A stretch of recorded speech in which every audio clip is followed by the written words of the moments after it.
Hi guys, hi guys. Welcome back to our channel. Our channel అంటుంది ఈ మధ్యన.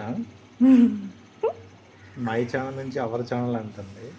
ఈ మధ్య కాదు, ఇదే చాలా వీడియోస్ అయితే రికార్డ్ చేస్తుంది, బట్ టాపిక్ వైజ్ వెళ్దాం.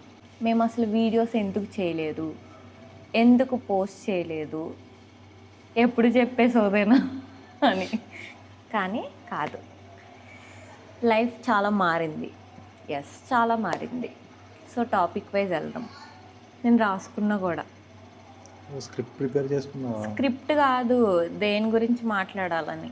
లాస్ట్ వీడియో మాది వరలక్ష్మి వ్రతం. వరలక్ష్మి వ్రతం తర్వాత ఆ వీడియో అయిపోయిన వెంటనే మేము ప్రీ యానివర్సరీ ట్రిప్కి వెళ్ళాం జైపూర్. అది రికార్డ్ చేసాం. దాని తర్వాత లేదు, షార్ట్స్ పోస్ట్ చేస్తాను, వ్లాగ్ పోస్ట్ చేయలేదు. దాని తర్వాత వ్లాగ్ కూడా ఎడిటింగ్ అయిపోయింది, అంతా అయిపోయింది. తర్వాత యానివర్సరీ వెంటనే, ట్రిప్ నుంచి వచ్చిన వెంటనే మా యానివర్సరీ, సెకండ్ యానివర్సరీ. ఆ సెలబ్రేషన్స్ చేసుకున్నాం. ఏం లేదు, నార్మల్. ఆ రోజంతా వ్లాగ్ తీసాను, అది రికార్డ్ చేశాను. దీనికన్నా కొంచెం ముందుకెళ్తే, జైపూర్ ట్రిప్కి కూడా కొంచెం ముందుకు వెళ్తే, అసలు వరలక్ష్మి వ్రతం, ఎస్, అసలు వరలక్ష్మి వ్రతం అయిన వెంటనే ఏమైంది అని ముందుకు వెళ్తే, బబ్లు తన జాబ్ని రిజైన్ చేశాడు. ఎస్, చెప్పు, దీని గురించి నువ్వు చెప్తేనే బాగుంటుంది. సమ్ ఆఫీస్ రీజన్స్ వల్ల నాకు అక్కడ ఉండాలనిపించలే. సో అందుకే 1-5 days ఎందుకు కాల్ చేసి I want to quit this job అని చెప్పా. నేను ఇంట్లో ఉన్నాను. అప్పుడే వెళ్ళాడు, 11:30 ఆ టైంకి వెళ్ళాడు. మార్నింగ్, అదే ఆఫ్టర్నూన్ అని చెప్పాలి. 11:30 అంటే వెళ్ళాడు. 12:30 ఆర్ 1:30కి నాకు కాల్ చేశాడు. ఏమని, అమ్మ నేను జాబ్ మానేస్తే నీకు ఓకేనా అని అన్నాడు. అంటే నిజంగా అంటున్నాడా అంటే, దానికి ముందు నుంచి కూడా ఈ డిస్కషన్స్ మా ఇద్దరి మధ్యన అయినాయి. కాకపోతే తనే మళ్ళా వద్దు, నేను కొన్నాళ్ళ ఇక మానేస్తాలే అలా అనుకున్నాడు. కానీ ఇంకా రోజు డెసిషన్ తీసేసుకొని ఎస్, తన నెక్స్ట్ డేనా వచ్చేసాడు, ఇంటికి వచ్చేసాడు. నార్మల్గా నేను అన్నా, నీకు ఏదన్నా ఇబ్బంది ఉందా, ఇంటికి వచ్చాక మాట్లాడదాము, ఫాస్ట్గా ఏం అనేసుకోకు అని అన్నా. నాకు ఇప్పుడే వచ్చేయాలనిపిస్తుంది అని అన్నాడు. సరే వచ్చాను అన్నా. వచ్చేసాక మాట్లాడుకున్నాము అంతే. ఆ రోజు ఈవినింగ్ రెసిగ్నేషన్ పంపేశాడు, క్లోజ్. ఇదంతా ఓకే. దాని తర్వాత జైపూర్ ట్రిప్, దాని తర్వాత వరలక్ష్మి వ్రతంలో కూడా అప్పటికి కూడా మానేశాడు. వరలక్ష్మి వ్రతానికి కూడా మానేశాడు, అప్పటికే రిజైన్ అయిపోయింది. ఎవరికి చెప్పలా ఈ విషయం. ఓకే, అదంతా మీకు ఇంకో వీడియోలో వస్తుంది. ఇక్కడ వరకు ఓకే, ఫైనాన్సెస్ అన్నీ ఓకే, మనకి ఇప్పుడు జాబ్ లేదు, జాబ్ చూసుకుంటున్నాడు. దాని తర్వాత ఇంకా మీకు ఆల్రెడీ తెలిసే ఉంటుంది ఆ స్ట్రెస్ ఎలా ఉంటుందో. అందులోనూ ఒక మ్యారేజ్ కపుల్ వేరే చాట్ ఉంటూ ఎక్స్పెన్సెస్ అన్నీ చూసుకుంటూ, జాబ్ లేదు కానీ 3 months నోటీస్ పీరియడ్ ఉంది. ఆ 3 months నోటీస్ పీరియడ్లో కూడా చాలా మంచిగానే, పర్లేదు, డైలీ ఇంటర్వ్యూస్ ఇచ్చేటోడు, అంతా ఓకే. వీడియోస్ ఎందుకు పోస్ట్ చేయలేదు, ఆ టెన్షన్కి ఏది అవ్వదు. ఏమో మిగతా వాళ్ళ వల్ల అవుద్దేమో కానీ నా వల్ల అయితే అవ్వదు. ఆ పీక్ స్టేజ్ నేను ఎక్స్ప్లెయిన్ చేయలేను కూడా. సో ఎవ్రీడే ఏదో ఒక ఇంటర్వ్యూ ఉంటూనే ఉండేది. ఎవ్రీ డేకి 4-5 ఇంటర్వ్యూస్ ఇచ్చేటోడు. కొన్ని డేస్ అలా ఉండేది, కొన్ని డేస్ అసలు ఏ ఇంటర్వ్యూస్ ఉండేవి కాదు. అలాంటి రోజుల్లో ఇంకా పొద్దున్న నుంచి సాయంత్రం వరకు ఇంటర్వ్యూ ఏమవుతుంది, ముందు రోజు అంతా ఇదే టెన్షన్, నెక్స్ట్ రోజు అంతా మళ్ళీ కాల్ వస్తుందా రాదా, ఇదే టెన్షన్తో అయిపోయేది. అప్పుడప్పుడు కొన్ని వీడియోలు తీసుకునే వాళ్ళం, కానీ ఏమి పోస్ట్ చేద్దాం అన్న ఫీలింగ్ ఉండేదే కదా అసలు. ఫీలింగ్ పక్కన పెడితే, ఫస్ట్ ఆ టెన్షన్ నుంచి బయటకు వచ్చి నేను ఎడిట్ చేసి మళ్ళీ దాన్ని పెట్టి, నాకైతే అంత లేదు. నాకైతే అంత లేదు నాకు. ఆ మధ్యలో మళ్ళీ నేను చిల్కా స్టార్ట్ చేశాను. అన్ని టెన్షన్స్లో నేను చిలుక ఎందుకు సరిగ్గా రన్ చేయలేదు, ఇంకో ఈ టెన్షనే నాకు ఫస్ట్ బబ్లు కెరియర్ ఇంపార్టెంట్, తర్వాత నాది. బబ్లు కెరియర్ సెటిల్ అయితేనే కదా నాకు చిలుకకు ఫండ్ వచ్చేది. సో ఆ టైంలో ఏమో నేనైతే ఏది ఎడిట్ చేయలేకపోయాను.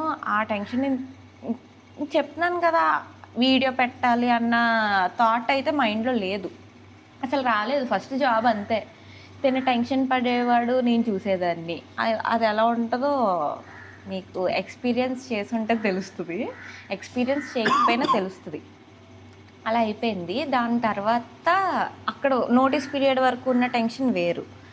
దాని తర్వాత నోటీస్ పీరియడ్ అయిపోయింది, ఇంట్లో ఉంటున్నాడు, తన్ని డైలీ ఇంటర్వ్యూస్ ఇస్తున్నాడు. అదంతా మీకు ఇంకో వీడియోలో వస్తుంది. అది అయిపోయాక 1 month ఇంట్లో ఖాళీగా ఉన్నాక దాని తర్వాత వచ్చింది జాబ్. 1.5 month తర్వాత వచ్చింది job. October 28th last working day, job December 15th ఇప్పుడు వచ్చింది. అది మరి ఈ 30-45 డేస్లో ఎవరు ఫోన్ చేసినా ఆఫీస్కి వెళ్ళినట్టు నటించాలి, ఆఫీస్లో ఉన్నట్టు యాక్ట్ చేయాలి, ఎవరికి తెలియకూడదు, తెలిసిందంటే మొత్తం మటాష్. ఇంకేం లేదు. తెలుసుగా ఊర్లో ఎలా ఉంటుందో, అమ్మ బాబోయ్ బబ్లుగాడు ఉద్యోగం మానేసాడంట, ఏం చేస్తాడు, ఉద్యోగం మానేసాడు, పెళ్లి చేసుకోవడం, ఉద్యోగం. నువ్వేం చేసావు అసలు? ఆ పిల్లోడు మానేస్తారంటే నువ్వేం చేసావు? అందుకనే మేము ముందు అసలు ఎవరికి చెప్పలా. ఎందుకు మేమిద్దరం టెన్షన్ పడేది మళ్ళీ వాళ్ళకి కూడా ఇవ్వడం అని చెప్పేసి మేము చెప్పలా. అయిపోయింది, ఆ జాబ్ వచ్చింది. ఇక్కడ ఇంకో బిగ్గెస్ట్ చేంజ్ అంటే మీరు అనొచ్చు, జాబ్ వచ్చేసింది కదా ఇంక అప్పుడైనా పోస్ట్ చేయొచ్చు కదా దొంగమోహన్ అని చెప్పి నన్ను అనొచ్చు. ఇక్కడ అసలేంటి ట్విస్ట్, జాబ్ వచ్చింది కానీ ఎక్కడ, చెన్నైలో వచ్చింది. మళ్ళీ హైదరాబాద్ నుంచి చెన్నై షిఫ్టింగ్. ఒక హౌస్ షిఫ్టింగ్కి ఒక దన్నం. నేను బబ్లును ఇప్పుడు అదే కోరుకుంటున్నాను, నువ్వు జాబ్ మారితే మారు, కానీ ఆ లొకేషన్లోనే మారు, ఇంకో సిటీ వద్దు అని చెప్పి. మేము చెన్నై షిఫ్ట్ అయ్యాము. చెన్నై షిఫ్ట్ అవ్వడం ఒక ఎత్తు, మళ్ళా అది ఇంకో పెద్ద స్టోరీ. అప్పుడు కూడా రికార్డ్ చేశాను, షిఫ్టింగ్ రికార్డ్ చేసాము. బబ్లు నాకు జాబ్ వచ్చిందని చెప్పి ఒక వీడియో సర్ప్రైజ్గా రికార్డ్ చేశాడు. ఆ వీడియోస్ అన్నీ ఉన్నాయి. ఇప్పుడు నేను లైన్గా ఒక్కొక్కటి పెట్టేస్తాను మీకు. చెన్నైలో ఇల్లు వెతుక్కోవడం అన్నది ఇంకా అది దేవుడికే తెలుసు. చెన్నై అని తెలిసిన వెంటనే ఫస్ట్ సమ్మర్ అదిరిపోద్ది అన్నదొకటి. నెక్స్ట్ పీపుల్, అది నేను ఓపెన్గా చెప్పలేను, మీకు తెలుస్తుంది.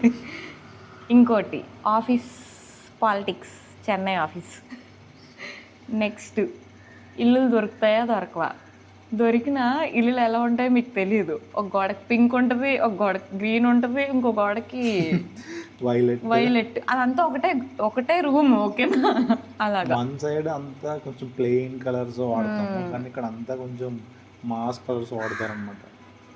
Thick green, thick blue, thick violet, అవన్నీ ఒకటే రూమ్ లో ఉంటాయి. ఒక్కొక్క వాల్ కి షేర్ చేస్తారనమాట. కబోర్డ్ కూడా వేరే కలర్ లో ఉంటది, ఫ్యాన్ కూడా కబోర్డ్ కలర్ లో ఉంటది. పబ్స్ అలాంటి అవసరం లేదు, జస్ట్ బెడ్రూమ్ లోకి వెళ్తే అది పబ్ కింద ఉంటది.